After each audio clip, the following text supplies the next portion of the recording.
Shalom, shalom. Before I get started, I want to start off by giving all honor, glory to Yahweh, Bahashem, Yahweh Shai, Bahashem, Harakak, Badash, Laiwalam Yum.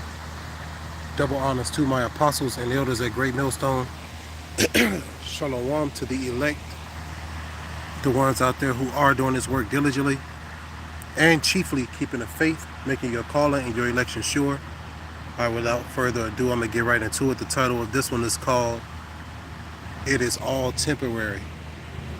And the Spirit just jumped on me to do this particular video because I had one of my co-workers come up to me. You know, he looked like he a Jake, right?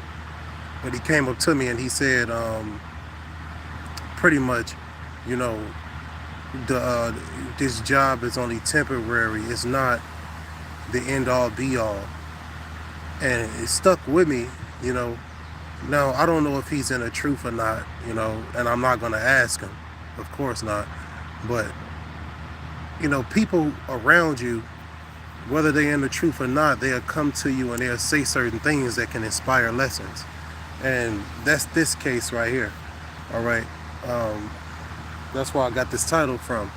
You know, it's all temporary. Now, he was probably, you know, hinting towards something carnal, you know, but when he said that to me, I thought about something spiritual, you know, as far as like, you know, us being in this captivity under Esau, Edom, you know, that's temporary. All right, that's temporary. Okay, us being in slavery is only temporary. It may seem like it was forever, but this is a moment compared to eternity. All right, we're going to get the kingdom. We're going to be out this place. So we got to always keep that at the forefront of our mind that, you know, that the Lord is coming to free us from this place, to free us from, you know, the bondage that we got to go through on a day-to-day basis. Now that wind is kind of heavy right now. You know, it feels good out here, you know, but I'm over here in America right now, okay? This is America. All right, this land was named after Amerigo Vespucci, okay? And this place is only temporary. As we look around and you see the trees, right? We get to see the trees. We get to see the different things that's happening right in front of us, the leaves falling and all of that. That's only temporary, man. Before you know it, it's going to be the winter. And before you know it, this place is going to be burnt up with nuclear missile fire, man. You know, all 5,000 miles of America will be engulfed in flames. According to Isaiah chapter 13, you can start at verse 19. According to Malachi chapter 4, verse 1, right? The list goes on and on. The precepts is endless when it comes to this place being destroyed. So that's why it's all temporary, man. When you punch in on the clock, you know, that's temporary. All right? If you're an Israelite, the Lord has made us a nation of kings and priests, right? So that's going to be our official, you know, title, you know, soon. We're going to be priests of Yahweh Ba'ashem Yahweh Shai. We're going to be, you know, the elect who rule in righteousness under Yahweh Ba'ashem Yahweh Shai. You know, that's what's coming for us. So you can't be fixated on the now and don't consider the future, right? Shalom, shalom to everybody who's watching. You know, the brother, shalom, shalom, brother. Hey, subscribe to the brother channel, man, to be edified. GMS Old Lion posted a precept, Isaiah 24:3.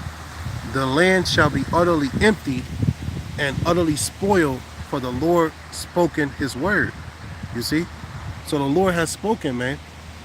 All right? So by us reading these scriptures, we can see how this place is temporary. Even though it didn't happen yet, as a prophet, you get to see in the future, right? You get to see the things to come before it happened. The brother posted another precept, Isaiah 24:4. It says, the earth mourneth and fadeth away. The world languisheth and fadeth away. The hardy people of the earth do languish. All right? Real talk, man. You know, this place is finished. And it's only on, it's according to time, right? Prophecy is on a time frame. And before you know it, you know, the prophecy of this place being obliterated is going to come to pass. you know? And all these things got to take place before the kingdom of heaven come, you know?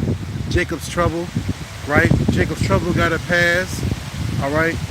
2/3 being destroyed got to pass, all right? The famine got to pass, all right? All these things have to pass in order for the kingdom of heaven to come. So, you know, through the Spirit, we want these things to happen so that way we can get into the kingdom, you know? Right? And in the kingdom, that's not going to be temporary. Actually, in the kingdom, we're going to be able to live forever. All right?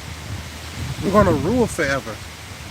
So this temporary thing right now, this suffering that we go through right now is only but for a moment. You know? It's only but for a moment. And before you know it, man, we're going to be out this place, right? And we're going to be ruling the whole entire earth. The scriptures let us know that the earth was made for our sakes. The hour is referring to the Israelites, you so-called blacks, Native Americans, Hispanics, right? The world was made for us, but we're in servitude now.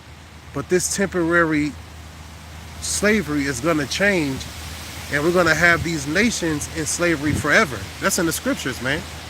Whether you like it, accept it, believe it or not. The brother with another precept, 2 Ezra chapter 4, verse 37. By measure have he measured the times, and by number have he numbered the times, and he doeth not move nor stir them until the said measure be fulfilled. You see? All right, we're in the times of World War III. You see these nations gathering together for war. All right? It's been a long time coming, right? Our elder apostles on down has been teaching about World War III, and now they get to see it right now in this time. You know? Real talk, man. How do you measure time? How do you measure time? Through the prophecies, man. You know, the scriptures let us know what's that in 2 Ezra chapter 9, you got to measure the time diligently in itself. How do you measure time? Everything has a measurement, right? So how do you measure time? It's through prophecy, man. All right, so if you look in the scriptures and you see certain prophecies jumping off the pages, right? You see certain prophecies are taking place now. You get to gauge what time period we're in, you know? You get to gauge what time period we're in. You know this is not a time of peace when you see everybody's gearing up for war, when you see rumors of war taking place, when you see Ukraine versus Russia, when you see America versus Iran, you see all these people, all these nations gathering together for war, you can't say that this is a time of peace, all right? And that's why those Christian pastors, man, the Lord is going to destroy them because they're teaching peace and prosperity right now when the whole world is preparing for war, when the whole world is engaging in war, you know? 2 Ezra chapter 9 and verse 2, it says, then shalt thou understand that it is the very same time. Matter of fact, I'll start at 1, the water, brother, for the precepts. 2 Ezra chapter 9 and verse 1, he answered me then and said, measure thou the time diligently in itself, and when thou seest parts of the signs pass, which I have told thee before.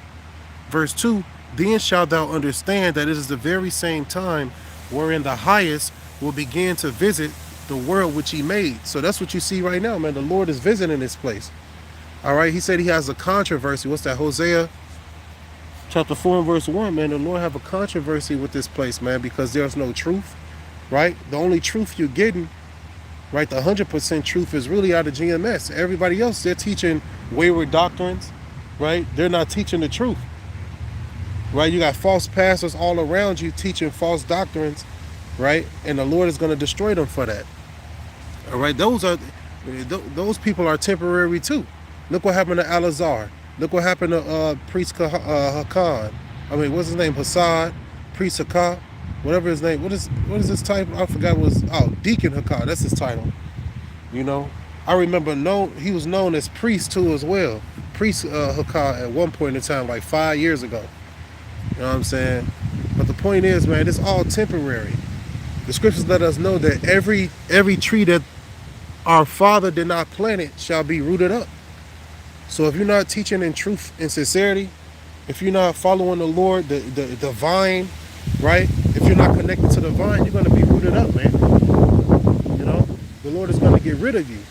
So being a false prophet is only temporary. You know, this title can fit a whole bunch of things, man. You know, It can fit a whole bunch of things, but the point is, it's all temporary. Take a deep breath, cast all your cares upon the Lord, and before you know it, man, we're gonna be out of here.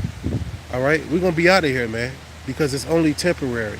Hopefully, this was edifying. You know, this is gonna be a quick little video. All right, I'm gonna end it by giving all honor and glory to Yahweh, Bahashem, Yahweh Shai, Bahashem, Harakak Kwadash, like when I'm young. A double honors once again to my apostles and elders at Great Millstone. Shalom once again to the elect, man. It's all temporary. Hold your head up and keep moving forward through the spirit and power of Yahweh Hashem Yahweh Shah. We almost out of here, man. All right, you can't look back. You got to keep moving forward. Shalom. On to the next one.